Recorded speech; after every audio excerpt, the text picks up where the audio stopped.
I'm a DJ boy, going to Dcentral, minting NFT, farming DeFi, being crypto poor but JPay rich. Amazing, amazing stuff. NFTs need that utility. They absolutely do. Well, one of my Bianca-isms is there's three most valuable currency in the world are as follows. Third, financial. Second, social. And first, privacy. Our next speaker is going to speak about just that, securing privacy on networks. Please have me welcome to the stage one of our keynote speakers representing Secret Foundation, Tor Blair.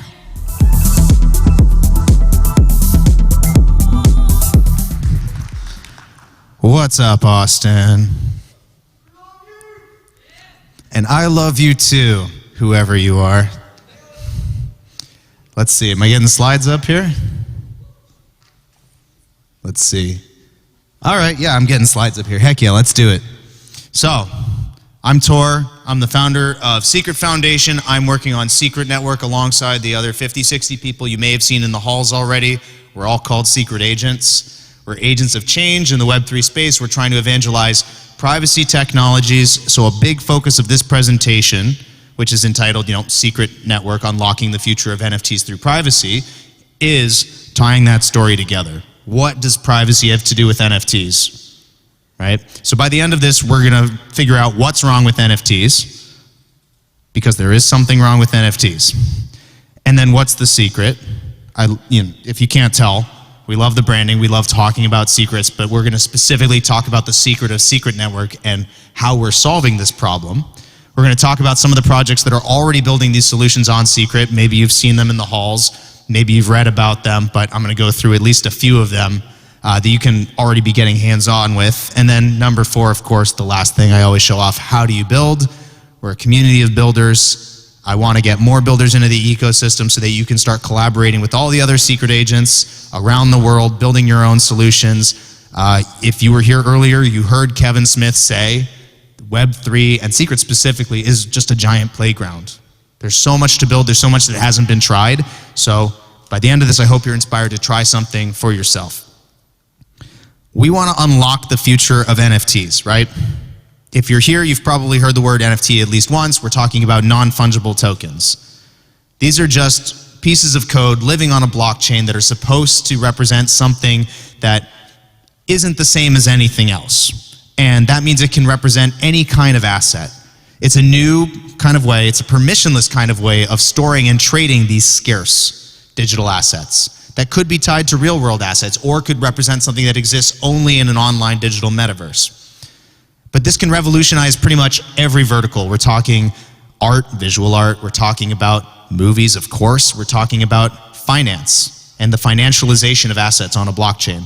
We're talking about cultural assets and IP. We're talking about things that have existed maybe in the Web 2 world as one thing, but in the Web 3 world, permissionless, remix culture becomes something completely different.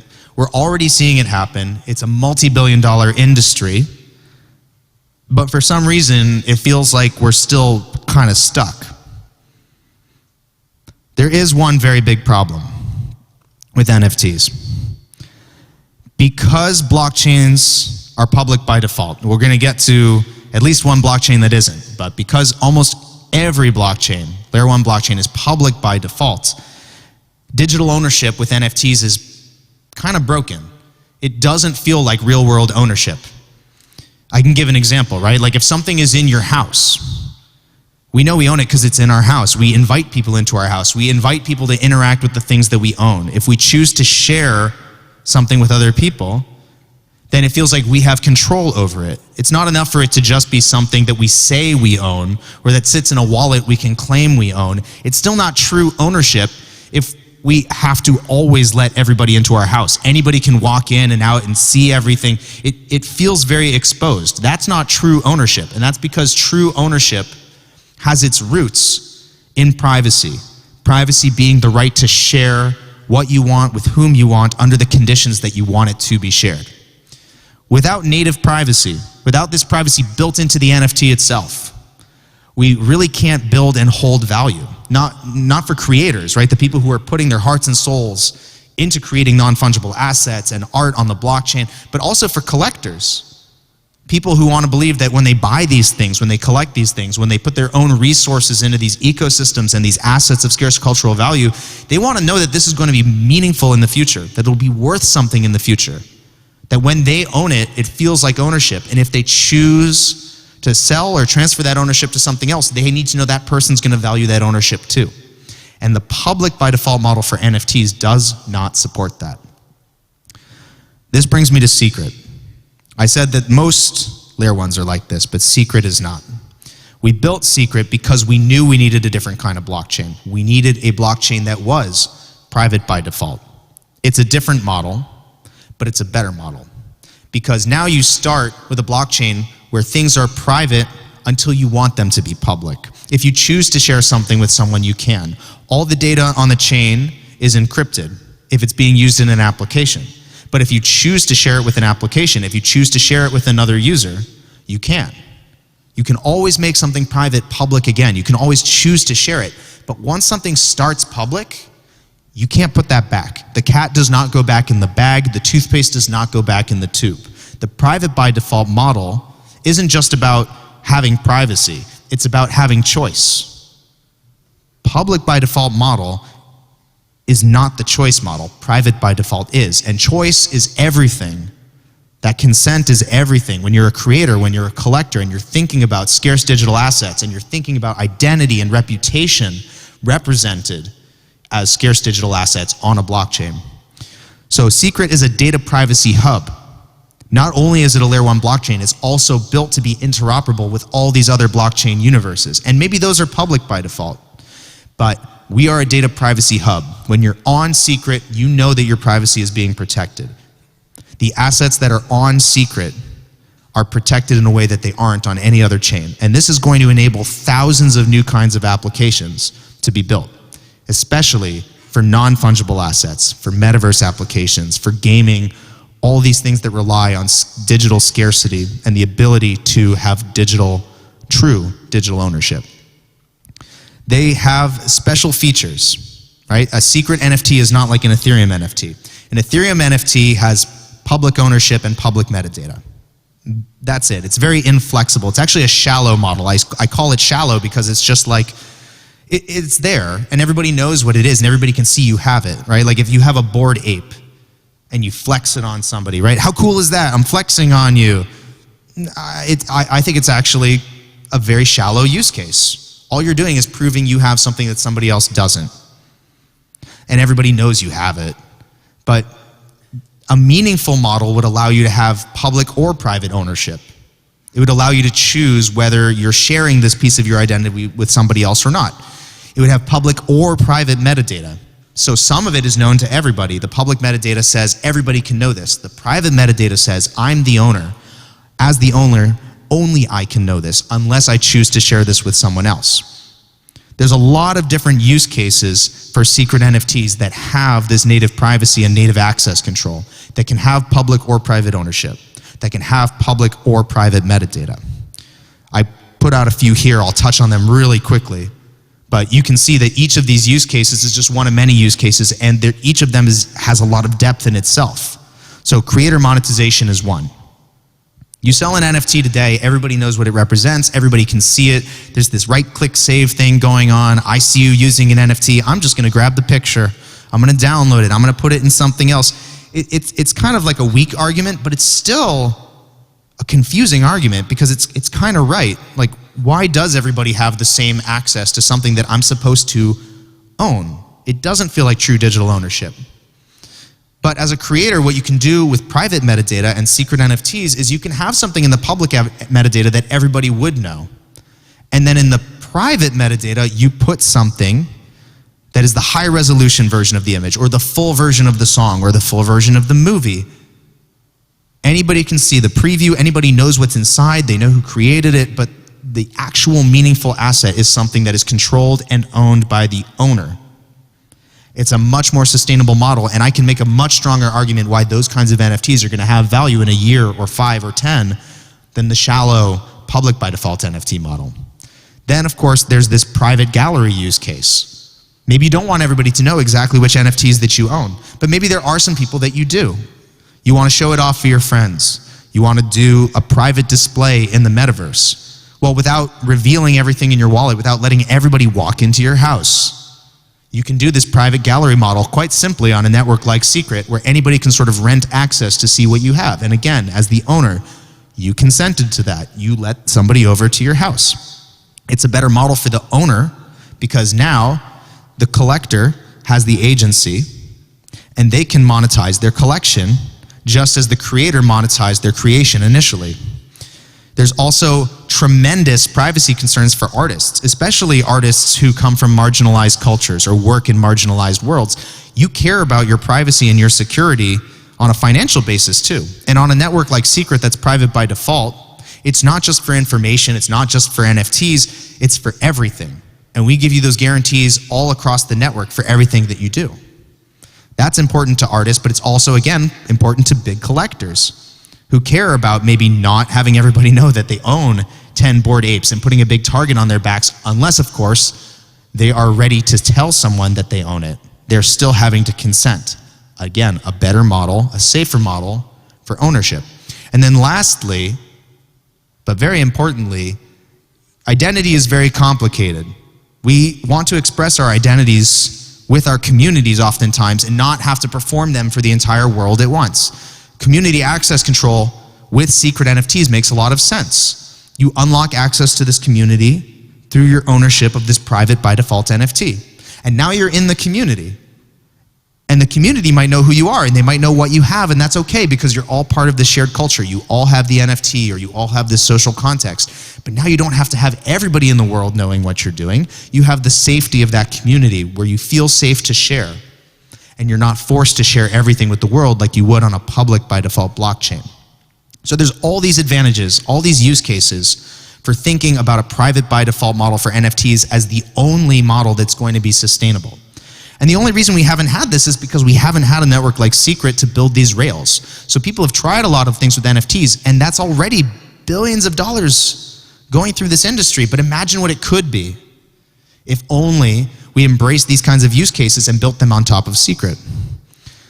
Ultimately, our goal is not just to be a privacy hub, but we want to be this issuance and settlement layer for any kind of non-fungible asset, or really any kind of asset, right? It could be a fungible asset as well. Because we believe that this access should be controlled on-chain. We shouldn't be forced to re-centralize all of this just because we originally started building on public by default rails. A lot of people have solved the problems that I'm talking about by going back off the blockchain or doing everything in a centralized database and then kind of slapping Ethereum on top of it. That's not an improvement. Web3 is supposed to be an upgrade. It's supposed to be a path forward. We shouldn't be taking steps backward. If Secret becomes this privacy hub, this settlement and issuance layer, this interoperable, universal private smart contract hub that we're building it to be, now we're interoperable with all of these ecosystems, interoperable with Ethereum, with Solana, with any of these chains that already have creator adoption, but we're offering something even more.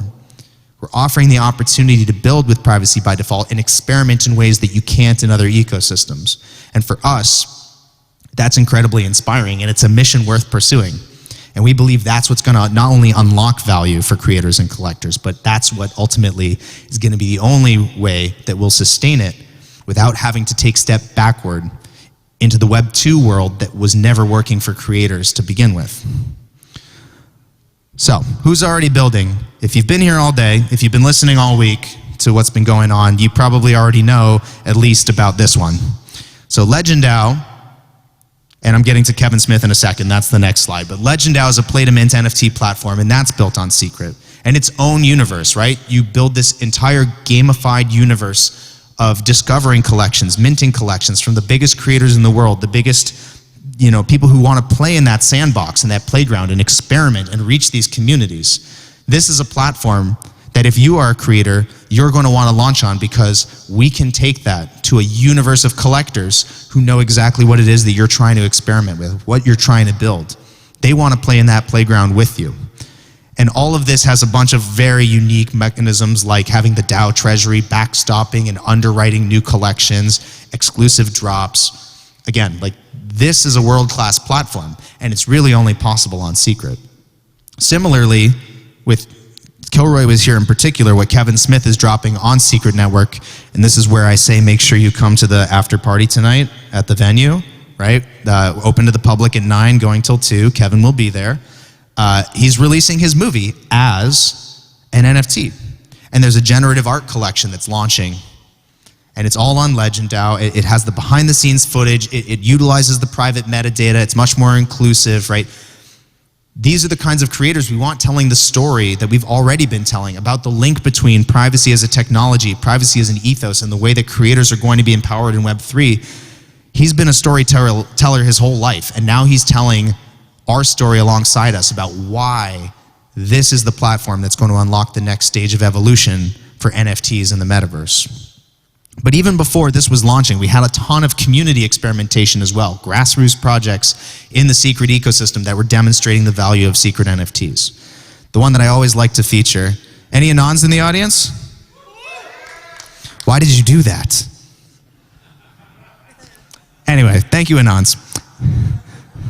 Anons was the very first PFP project to launch on Secret Network. So, you know, CryptoPunks was one of the OG PFP projects on Ethereum. Like every ecosystem has its own like OG collection, but this went beyond just an experimentation with the art and the culture of the network. Anons also used the private metadata, and it's super cool. It's that community access control use case that I was talking about. You put your Telegram handle in the private metadata, suddenly you unlock this universe, this Anon universe behind the scenes. But no one is going to know from looking at this NFT on the blockchain what the Telegram handle is. They can't go and dox you. They can't trace it back to your wallet, but everybody in that community knows that you definitely have an Anon, that it's definitely linked to something about your identity. And that's really cool. Within that community, there's a shared culture, a shared understanding of what it is to be an Anon, but unless you literally yell it out loud in the audience, nobody has to know that this is you. This is a really fun community. I very much encourage you to explore Anons after we're done here and, you know, think about it. There's also gaming use cases. So I'm featuring one here, Orbum Wars, which is a tower defense game. They have an interesting model. A lot of these gaming use cases in Web3 have become pay to win, right? You just go, like you know exactly what you need to buy. All the NFTs are on chain. You know exactly what you need to win. There's all these kind of weird economies that just centralize and then collapse, right? It's just not sustainable. On Secret, gaming is really interesting because you can have imperfect information games. It's a private by default network, right? It's the difference between chess and poker. Chess, everybody knows the game state. Poker, you don't know the cards, you don't know the deck. It's more interesting. Something could happen that you don't already know is going to happen. And Orbum Wars also has an interesting model that it's not pay to win. The only way to get the NFT drops is to play. You have to play, you have to earn the NFTs, and then there's the game mechanics on top of that, leveraging the privacy-preserving properties of the network to create an experience that we believe is going to be more sustainable for Web3 gamers. GameFi on Secret, or you know, any kind of gaming metaverse, it's really a perfect fit. Then there's the free to mint NFT model, right? If you've ever collected a POAP on Ethereum, like proof of attendance protocol, there's ways to turn things you're already doing, experiences you're already having, things you're already creating, just into proof that you have done something, attended something, experienced something, learned something, connected with somebody else. But that makes so much more sense on a private by default platform like Secret. Because identity is the sort of thing, again, you want to selectively reveal. Maybe you don't want everybody to know exactly what you've done for all time. The same way that we don't want everybody to know our browser history all of the time. The same way we don't expose all of our cookies all of the time, right? This is not the model that we want Web3 to evolve into, where everything is public by default to everybody. There's a reason we don't use ETH NFTs to represent our entire Web3 browsing history. We don't even know what we've given away in Web3. But on Secret, the model's flipped. You get rewarded for what you do in a way that's not forcing you to give up any privacy or any security. In fact, you just get rewarded because the badge can have private ownership. You can always prove you've done something when you want to prove you've done it. And then in the private metadata can be something that no one else has ever seen, that only owners of the badge can see, that you know no one else will ever see unless you let them see it. You've gotten something that you were just passively getting for yourself, proving your own experience, and you haven't given anything up. In fact, you've only unlocked something really cool. So we're really looking forward to some of the go-to-market partners we have for badges, which you'll be able to collect, which you'll be able to potentially trade, combine, use in a game universe. I'm not going to say too much, but it's a very cool primitive, and if you're a creator, we'd like to talk with you about how you could leverage this in your own platforms and creations. And then lastly, I want to feature our NFT marketplace, because if you've never gotten a secret NFT or seen one, you can go to Stash. It's at stashh.io. We've had 100,000 users. We've had a lot of connected wallets. There's over 200 collections that are already available to browse. You can browse, you can buy. Badges are also available to claim and mint on Stash. So there's a lot of platforms emerging in our ecosystem to let you do these things. I also promised I would feature my shoes. If you can't see them, I'll move a little closer. These shoes are secret NFTs by the viral team V-IRL. Go viral. Yeah, they're linked to secret NFTs. This is the kind of crazy stuff you can only do on secret, right? Because they're using the private metadata, and I don't have to dox my wallet just wearing my shoes, guys. This is cool stuff. So anyway, check out Mainnet Stash if you want to get your first secret NFT. This is the website. Take a picture. You have 3 seconds before I go to the last slide, which you should also take a picture of. Time is up. If you want to build, join the Discord, follow the Twitter, come to the Discord, all of these things, take a picture, follow up with us. If you haven't seen a secret agent in the halls, you're probably blind, and that's okay. I'll be out by the booth. It was really wonderful to see all of you. Don't forget the event tonight. Please enjoy the rest of Dcentral. And yeah, come build on secret, guys. It's a lot of fun.